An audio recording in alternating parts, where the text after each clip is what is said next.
एका आई वडिलांना डॉक्टर म्हणतात की तुमच्या मुलाला कॅन्सर आहे. विचार करा, त्या क्षणी त्या आई वडिलांच्या मनात नेमकं काय जडतं माहिती आहे का?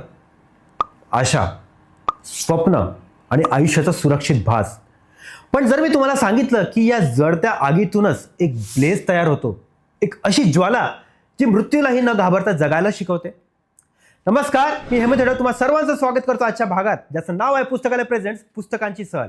आज मी तुम्हाला सांगणार आहे एका मुलाची, एका कुटुंबाची आणि माणूस म्हणून आपल्याला आतून बदलून टाकणाऱ्या एका विलक्षण पुस्तकाची कथा, ब्लेज. आणि याचं प्रकाशन केलंय रूपा पब्लिकेशन यांनी. मित्रांनो, ब्लेज ही कुठली काल्पनिक कादंबरी नाहीये. ही आहे खऱ्या आयुष्याची अग्निपरीक्षा.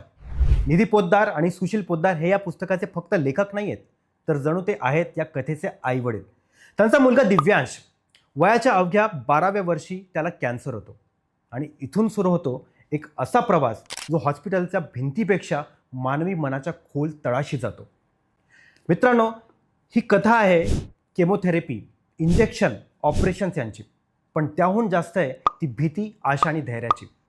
दिव्यांश आजारी आहे, पण तो कधी स्वतःला रुग्ण मानत नाही.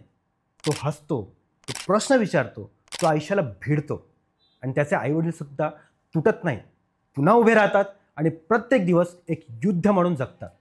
ही कहाणी आपल्याला दाखवते की कॅन्सर फक्त शरीरावर हल्ला करत नाही, तर तो नात्यांची, श्रद्धेची आणि माणुसकीची परीक्षा घेतो. मंडळी, हे पुस्तक वाचताना डोळ्यात पाणी येतं, पण मन कमकुवत होत नाही, ते अजून मजबूत होतं.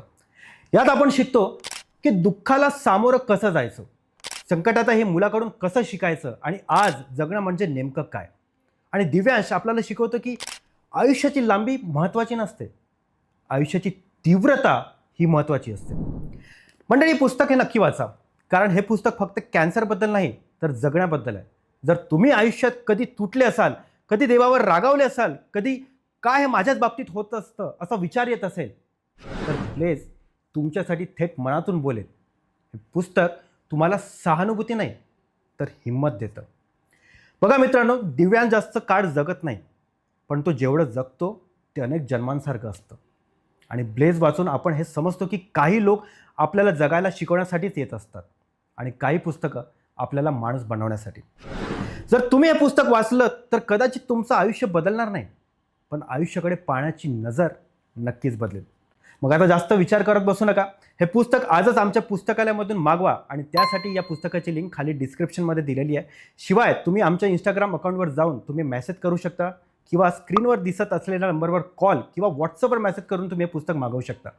आजचा भाग कसा वाटला हे नक्की आम्हाला कमेंटमध्ये कळवा आणि या भागाला जास्तीत जास्त शेअर देखील करा. चला भेटूया पुढच्या भागात.